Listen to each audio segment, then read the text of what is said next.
ચોટીલા તાલુકાના નાનકડા એવા ગામમાં ઊભી છું, કંથારિયા ગામમાં. રોડ રસ્તાઓના પ્રશ્નો વિશે ચર્ચા કરવી છે. નમસ્કાર, આપનું સ્વાગત છે ગુજરાતનો અવાજ ચેનલ ઉપર અને હું છું આપની સાથે પત્રકાર કાજલ સુવા. અત્યારે મને અવાજ આવે છે, આકાશ ઉપરથી એક વિમાન પસાર થઈ રહ્યું છે. મને એનો અવાજ સંભળાય છે. હવે હમણાં જ આપણે માનનીય વડાપ્રધાનશ્રીએ જાહેરાત કરી છે કે 1 વર્ષ સુધી સોનું ન ખરીદવું અને વિદેશ યાત્રાઓ ન કરવી. મારે તમને સહજ રીતે પૂછવું છે, તમે પ્લેનમાં બેઠા છો ક્યારે? ના બેન, કોઈ દિવસ. અહીંયા કેમેરામેનને પણ વિનંતી કરું છું, મારી પાછળ કેટલાય ભાઈઓ ઊભા છે. તમારામાંથી કોઈ પ્લેનમાં બેઠું છે? ગામના કોઈ ભાઈઓ? તમે કોઈ પ્લેનમાં બેઠા છો? નથી બેઠા ને? તો હવે જે જાહેરાત થઈ છે કે કોઈ વિદેશ યાત્રા ન કરવી, અને આ પછી ભાજપના જ કેટલાક નેતાઓએ ગામડે ગામડે જઈ અને ભાજપમાં આંતરિક કે બિનઆંતરિક રીતે જોડાયેલા કેટલાક લોકોને હદ તો ત્યાં સુધી થઈ ગઈ કે શપથ ખાધી કે અમે 1 વર્ષ સુધી વિદેશ યાત્રા નહીં કરીએ. હવે તમે તમારો જિલ્લો જ નથી વૈટા તો તમે વિદેશ યાત્રા શું કરવાના? અને ખાલી આવા તાઇફા શા માટે? તમારે ખરેખર કંઈક કરવું જ હોય, પ્લેનની વાતો છોડો, પહેલા જમીનથી જ શરૂઆત કરીએ.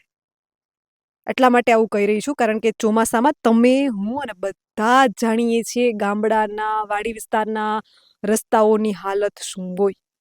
હું ખેડૂતની દીકરી છું, હું વાડી વિસ્તારમાં રહેલી છું, મેં ખેતી કરેલી છે, ગામડાની સ્થિતિને ખૂબ નજીકથી જોયેલી છે.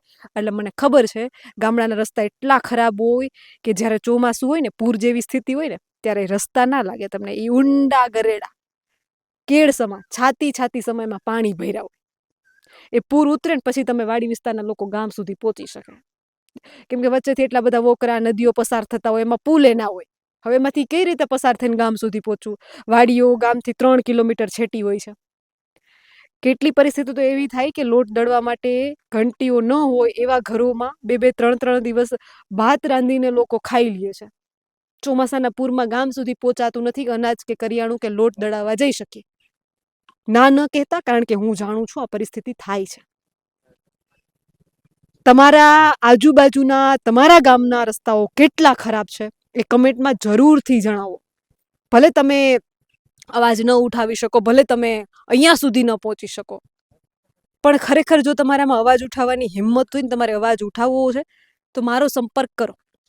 ગુજરાતનો અવાજ ફેસબુક ઉપર અને ઇન્સ્ટાગ્રામ ઉપર અને યુટ્યુબ ઉપર તમને જોવા મળશે. તમે ફેસબુક અને ઇન્સ્ટાગ્રામમાં ગુજરાતનો અવાજનું જે પેજ આવેલું છે એ પેજ ઉપર તમે ડાયરેક્ટ મેસેજ DM કરી શકો છો. તમારું નામ, તમારું ગામ, તમારું એડ્રેસ મોકલી આપો, તમારા મોબાઈલ નંબર મોકલી આપો અને તમારા ગામના જે પ્રશ્નો છે એ લખીને મેસેજ કરીને મોકલી આપો. ગુજરાતનો અવાજની ટીમ સામેથી તમારા નંબર ઉપર સંપર્ક કરશે અને અમે આખી ટીમ સાથે તમારા ગામની મુલાકાત લેશું, તમારા પ્રશ્નોની રજૂઆત કરશું.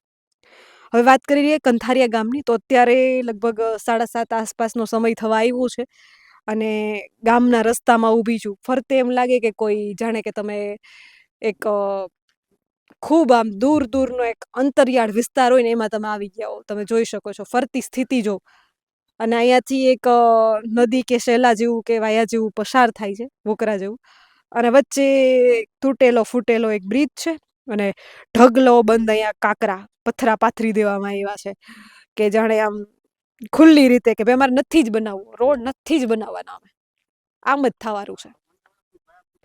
એવી સ્થિતિમાં આ પથ્થરા, મોટા મોટા પથ્થરા પડ્યા છે, અહીંથી જે ગાડીઓ પસાર થઈ રહી છે. અને હું એમ નથી કહેતી કે ખાલી કંથારિયા ગામમાં જ આવું છે, સૌરાષ્ટ્રના, ગુજરાતના મોટા ભાગના ગામોમાં આવું જ છે.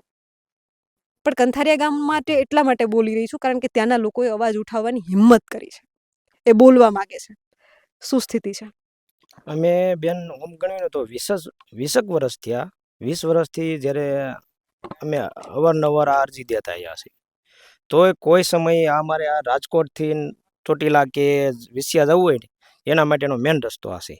તો 20 વર્ષની અંદર અમને કોઈ એવો ધારાસભ્ય કે કોઈ એવો ગમે અધિકારી કોઈએ એ કહી ગયા છે બધા, પણ કોઈએ કામ આ વસ્તુનું કર્યું નથી.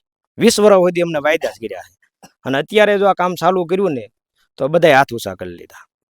એ કે તમે તમારી રીતે મણો કરવા. તો નાના ગામમાં આટલું અમે હાથે કરી લેતા હોય તો એ લોકોને શું કરવાનું? નકરા મત જ લઈ જવાના. પછી ગ્રાન્ટો ક્યાં જશે? તો હવે એ તો એ સાહેબોને ખબર હોય કઈ રીતે આ બધા પ્રશ્ન એ કરતા હોય, એનું કઈ રીતે હેન્ડલિંગ કરતા હોય. તો અમારે વેળાવળ વાળાને અહીં સુધી એને મજૂરી મળી ગઈ, એ લોકોએ રસ્તો કરી નાખ્યો. તો આ બાજુથી અમને આટલો મજૂરી કેમ ન મળી?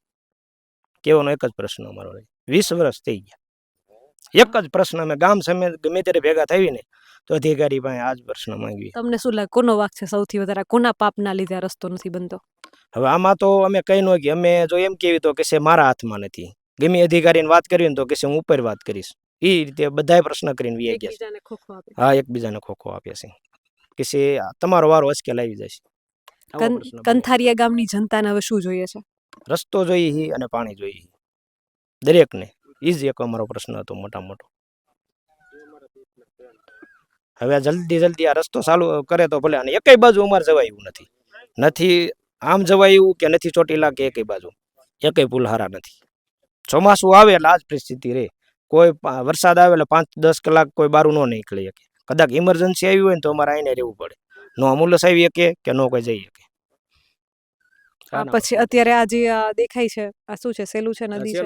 આ એમનામાં સેલું કદાચ આવ્યું હોય ને તો 5 કલાક લગી આ કોઈ નીકળી ન શકે. 5 થી 10 કલાક વરસાદ રહે પછી 5 કલાક પાણી અમારે. રોડ તો ઠીક, પણ અહીંયા પુલ તો બનાવી દો, રસ્તો તો ટપી શકીએ. એ તો બરાબર છે, પણ રસ્તો જરૂર તો હશે જ તેને બેન. નકરો પુલ પુલ નથી બનાવતા, એ રસ્તો બનાવે એવી વાત છે. તો આ કાસુ મટીરિયલ નું કામ ચાલુ કર્યું હતું.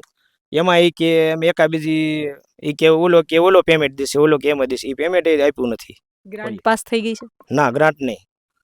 એમ નામ કીધું હતું ને અમે ચાલુ કર્યું હતું. ધારાસભ્ય રજૂઆત નથી કરતા? ના, અમે રજૂઆત તો કરીને થાકી ગયા બધાય. નહીં, ધારાસભ્યો ઉપર રજૂઆત નથી કરતા તમારા? અમે કહીએ કેવી છીએ, પણ હવે ઈ શું કહેતા હોય અમને નથી ખબર. અમે અમારા ગામથી આગળ ગયા નથી કોઈ દિવસ કેવા બાબત. ધારાસભ્યએ ક્યારે દર્શન આપ્યા છે? હા, ધારાસભ્ય દર્શન આપ્યા છે વારી ઘણી. 1-2 વાર તો અમને કહી ગયા છે કે અમે કરી દઈશું તમને, પણ વારો આવે ત્યારે. હવે વારો ક્યારે આવે એ કઈ ખબર નથી અમને. કદાચ નો આવે અને કદાચ આવી જાય તો હવે તમે આયા છો, કદાચ કાલે આવી જાય, આનું નક્કી નથી. એટલે સ્વાભાવિક રીતે એવો વિચાર આવે છે ક્યારે કે જેને મત આપીએ છીએ ખોબલે ને ખોબલે, કમસે કમ એમ નથી કેતા કે 1 મહિને, પણ 5-6 મહિને એક વખત તો ગામની મુલાકાત લેવી જોઈએ કે નહીં? ના, એવું તો બને છે. મત લેવા ટાણે તો આવી જાય છે અને મત લીધા પછી અમને કહી જાય છે કે ભાઈ અમે કરી દઈશું, પણ થાતું નથી કામ. ખાલી મુલાકાત લે છે. ખાલી મુલાકાત થઈ જશે. અમે આશ્વાસન તો બધાય કોઈ નાદ નથી પાડી એમ નાદી લગી. ગમે એને કેવી તો એમ કે આ કરી દઈશું. મત હવે કોને આપવા છે? મત હવે તો રસ્તો કરી દે એને, ચોખ્ખી વાત. હા, શું આશા છે, કરી દેશે? શું લાગે? હવે એવું તો લાગે છે કે ટૂંક સમયમાં હવે બધા જાગૃત થયા છે તો બની જવું જોઈએ આ વસ્તુ. મેં એક વસ્તુ તમારા ગામની, કંથારિયા ગામની એક વસ્તુ મેં જોઈ કે ક્યાંય પણ રિપોર્ટિંગમાં જતા હોય ને તો કોઈ સરપંચ વિશે ના બોલે. તમારા ગામની જનતા જાગૃત છે, એટલે મામા માસીના વ્યવહાર વાળું નથી અહીંયા. આમાંથી એક ભાઈ એવા હતા કે એમ કહેતા હતા કે સરપંચ મારા સગા જ થાય, પણ હું તો બોલીશ ખોટું છે એટલે. તો આટલી બધી જાગૃતિ કેમ ગામમાં? આટલી બધી એકતા, સંભળ. કેટલા બધા લોકો તમારા ગામમાં? લગભગ 600 જેટલી વસ્તી છે. 100-150 લોકો સવારના મારા ભેગા છે. એ તો બરાબર છે બેન, જાગૃતિ તો બરાબર છે, બધામાં હોવી જોઈએ. પણ મારું કહેવાનું એક જ છે કે કામ થાય ઈ જાગૃતિ. કામ ન થાય ને ખોટા વાયદા કરી જાય, જાગૃતિ ન કહેવાય ક્યાંય પણ. ગમે એના ખરેખર કંથારિયાનો વિકાસ જોઈએ છે. જોઈએ જ છે 100%. આ બધી ઝંખના વિકાસની છે. અને અત્યારે જો આ મહામારીમાં નથી પેટ્રોલ મળતું કે નથી ડીઝલ મળતું, તો નથી બસની અમારે સુવિધા. તો આ લોકોને જવું હોય, અમે નાની ખેલના તોટાણે આવડે છે બેગ, ગમે ના જઈએ કે હાલો નહીં, પણ આ મોટા જે ઉંમરના છે એને જવું હોય તો શું કરવાનું બેન? એ કોઈ જઈ ન શકે ક્યાંય, ગમે ત્યારે. એક ભાઈ છે જે બાઇક લઈને અહીંયાથી પસાર થાય છે અને ડેરી છે દૂધની. મારે એમને પૂછવું છે કે આ રસ્તો કેવો છે? આ રસ્તો કેવો છે? બહુ ખરાબ છે.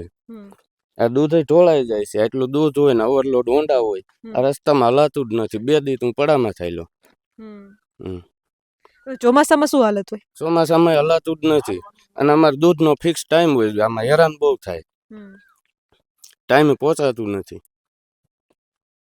પછી બાળકોને વાડીએથી નિશાળે મૂકો? ગામનું નથી, આ ગામમાં મારે દૂધની ડેરી છે, હું અહીં ધંધો કરું. દીમાં આ રસ્તે મારે 4 વાર હાલવાનું હોય અને રસ્તો પૂરેપૂરો ખરાબ છે. હાલી જ ન હોય કે એવું થાય. આ સેલું આવી જાય તમારે દૂધ પીડ્યું રહે. રાતનું દૂધ બધું ક્યાંક ફ્રીજમાં, કોકના ફ્રીજમાં મૂકવા જવું પડે. ને આખી આખી રાત રાખવું પડે હાચવીને ને 10-15 હજારનું દૂધ હોય એક ટાઈમનું 2 ટાઈમનું ભેગું કરીને કંઈક નાખવા જવું પડે. પછી લાઈટ ના હોય 2 દિવસનું મેરવણ ભેગું થાય તો છાસ તો બધું કરવાના બગડે. બધું બગડે, છાશ ન થાય કાંઈ નહીં. એટલી છાશ લે કોણ? અહીંયા અમારે કોઈ લેવા વાળા ન હોય. પછી લાઈટ ચોમાસામાં કેવી હેરાન કરે છે? લાઈટ ચોમાસામાં લાઇટનો તો બહુ લાઈટ હા લાઈટનો તો બહુ ન રહે, પણ મારે અહીંયા હું રહું છું બાજુના ગામમાં, અહીં મારી ડેરી છે. એટલે મારે આ રસ્તેથી દીમાં 4 વખત નીકળવાનું હોય, હાલવાનું હોય. અહીંયાથી નીકળતા લોકોના જ જે ગાડી લઈને નીકળે છે, આપણે એમનું જ જોયું કે ભાઈ સ્થિતિ એટલી ખરાબ છે. આ પથરામાંથી, આ કાકરામાંથી આટલા મસ્ત મોટા દૂધના કેન લઈને નીકળવું એટલું અઘરું છે. અને માત્ર આ એક ગામની વાત નથી કરતી, જનરલી લગભગ મોટા ગામોની સ્થિતિ આ છે. પણ વાત એટલી સારી છે કે કોઈ અવાજ તો ઉઠાવે છે. આ ગામના લોકો એટલા સારા કે એણે રજૂઆત તો કરી છે. બાકી આપણે તો એ જ સરપંચની વાત આવે એટલે કે સરપંચ અમારો સગા છે, મારા મામા છે, મારા કાકા છે, સરપંચની વિરુદ્ધમાં કેમ જાવ? અરે ભાઈ જાઓ, બોલો. કેમ કે સરપંચના ઘરમાં જે પૈસા જાય છે ને એ તમારા બધેના હકના જ છે. એ ગ્રાન્ટો પાસ થઈ તમારા માટે થઈ છે, એ સરપંચના ઘર માટે નથી થઈ. કમસે કમ બોલો. આપ જોતા રહો ગુજરાતનો અવાજ.